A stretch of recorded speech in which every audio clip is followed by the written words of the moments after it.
Hey everyone, today in this video, I'm going to be checking out the MSI Gaming. This is the RTX 4070 Ti Super 16 gig. This is the Ventus 2X OC graphics card. If you're interested in this product or you want to find out more about it, the link to it will be in the video description. Take a look at the card itself. Everything looks great. We got that dual fan design on the front with MSI's logo and branding. This is a plastic cover. Same with the back side here too, with MSI and GeForce RTX on it.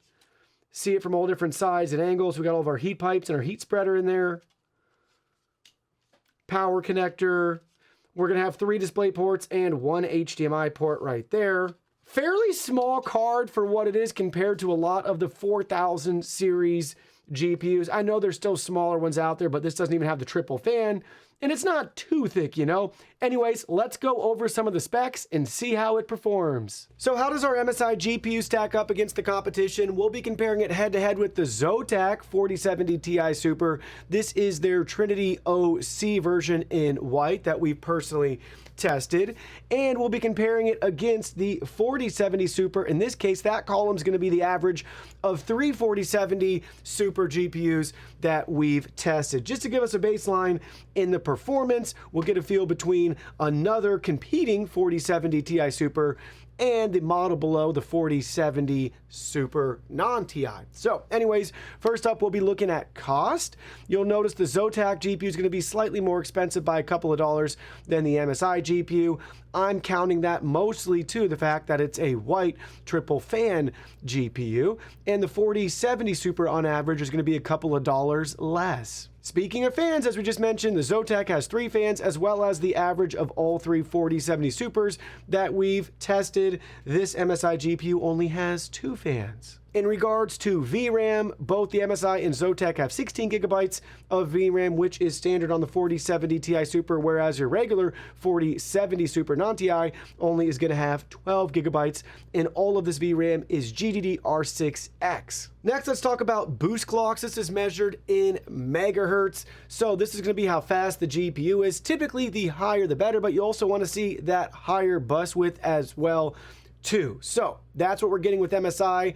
Just by default, right out of the box, 2640 megahertz with a 256-bit bus, whereas our Zotac comes in at 2625 megahertz with that same 256-bit bus. But the MSI GPU can actually go even higher to 2655 via MSI Center for those that are interested in turning up the boost clock. 4070 Super, as expected, is going to run a little bit slower, and it has a lower bit at 192 versus 256. Basically, the larger the bit, that's going to be your bus width, the more data the bus can transfer in a clock cycle. So that's all you need to know. You want to see that higher boost clock, and you want to see that higher bus width as well, usually. Next, we have our CUDA cores.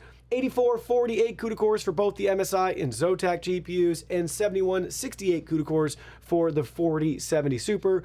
Typically, what you want to see here is that the more CUDA cores that you have, the more powerful the GPU is, but that also depends on variables like clock speed, memory size, and frequency. Next, we'll talk about length. The MSI GPU is actually the shortest of the bunch right here, 242 millimeters versus 307 and 265. Next up, in regards to the width, they're all pretty close to each other here. 125 millimeters wide for the MSI GPU. Zotac's coming in a little bit shorter by about 6 millimeters, and then our 4070 Supers on average are coming in about 2 millimeters more than our MSI GPU. In regards to height, same thing here, 51 millimeters versus 59 versus 49. Moving along to idle power, this is measured in watts, 7.9 watts on average usually of idle power for our MSI GPU. That's going to be about 2 to 3 watts more than the 4070 Super at idle, but all well within range. Unfortunately, I don't have the Zotac GPU anymore, and we don't have this data available from our benchmarking PC. Moving along to our idle temps measured in degrees Celsius, 49 degrees Celsius idle temp for our MSI GPU. This can fluctuate a little bit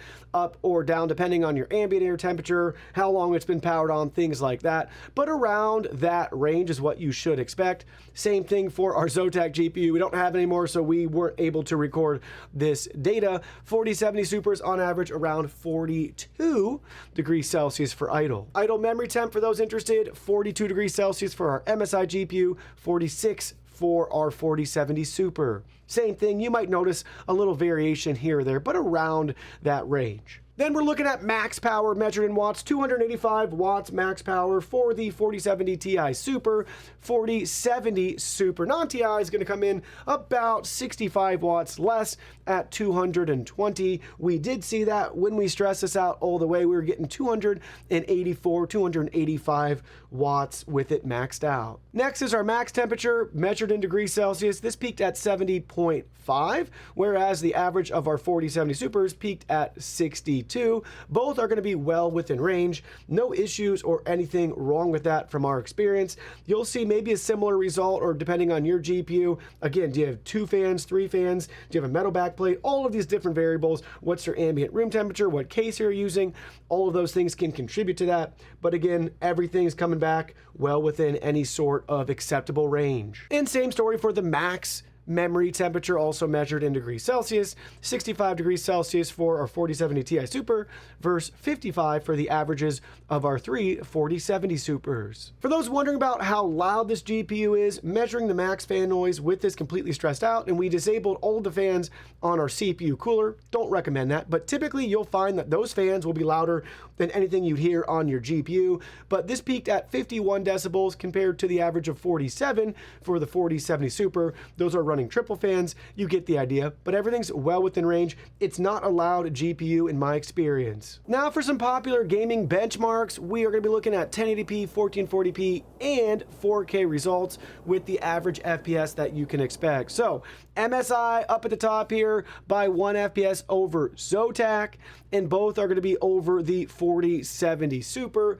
in the mid 180s versus the upper 160s for your 4070 Super. 1440p tells a similar story here. MSI edges out Zotac again by 1 FPS, and both are going to be about 14 or 15 FPS above your 4070 Super. And same thing at 4K, MSI and Zotac are equal in this case, and still about 12 FPS over a 4070 Super. Now looking at Rainbow 6 1080p, we're seeing a larger lead for our MSI GPU over Zotac, both substantially higher than your 4070 Super. 1440p tells a similar story, but we're seeing Zotac close the edge here. And 4K actually is a little bit surprising that Zotac outperforms our MSI GPU, but both above your 4070 Super as expected. Next, Far Cry 6 1080p, similar results here. Shockingly though, the Zotac GPU underperformed our 4070 Super average by about 10 FPS. I'd like to go back and double check that data, but unfortunately without that sample, I can't do that. And it's interesting to see that when we go up to 1440p, Zotac goes back up on top over the 4070 Super and closes the gap by 1 FPS to the MSI GPU. And 4K tells a similar story here. MSI up on top by about 1 FPS, and both going to be over 10 to 15 FPS above our 4070 average. Forza 5 1080p, we're seeing Zotac up on the top by 1 FPS now, both going to be above your 4070 Super. Same thing for 1440p, Zotac taking a 3 FPS lead. And for 4K, it's a dead even 80 across the board. I'm not sure if that's normal or not. Really interesting to see them all have the same score. I'm thinking maybe, is that a Forza 5 thing with the benchmark? Maybe. Borderlands 3 telling that same story here at 1080p. MSI comes out on top, leads the Zotac GPU by about 6 FPS. The gap narrows a little bit at 1440p by about 4 FPS, but still going to be both over 20 or close to 20 FPS above your 4070 Super. And 4K narrows that gap a little bit more. Now we're just 1 FPS above our Zotac GPU and still over 10 FPS above a 4070 Super. And lastly, for Unigen Heaven 1080p, we're showing a 2 FPS difference between our MSI and Zotac GPUs. 1440p though, Zotac really takes the lead here. Our MSI GPU falls behind. And then things even out a little bit more again at 4K here, 60 to 63 to 53. Now, I took all of the data that we looked at and I created some averages for you to get a better understanding. So this is the average FPS overall and percent change from our MSI 4070 Ti Super as the baseline. So on average, you can expect a 9% decrease in performance on average for your Zotac 4070 Ti Super versus this GPU, and a 16% decrease in performance for your average 4070 Super compared to this GPU. Another way to say that is this GPU on average is 9% better than the Zotac 4070 Ti Super, and it's 16% better FPS-wise compared to your average 4070 Super. And we can look at that in another lens and perspective here from that cost standpoint. So on average, your Zotac GPU costs 5% more, but you're getting 9% less performance. Now, you're paying a premium for that white color scheme and the triple fan design.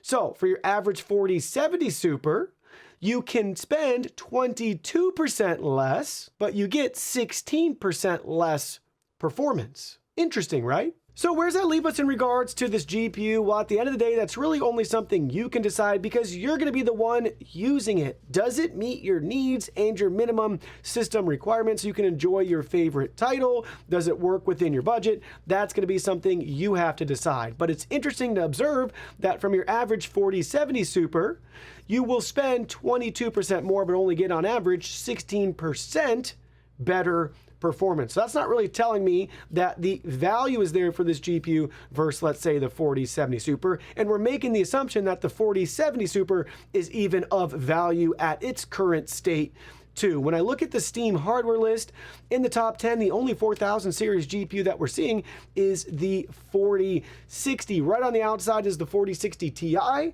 and then the 4070. So at the end of the day, it comes down to what works for you, what fits in your budget, and what will you enjoy using.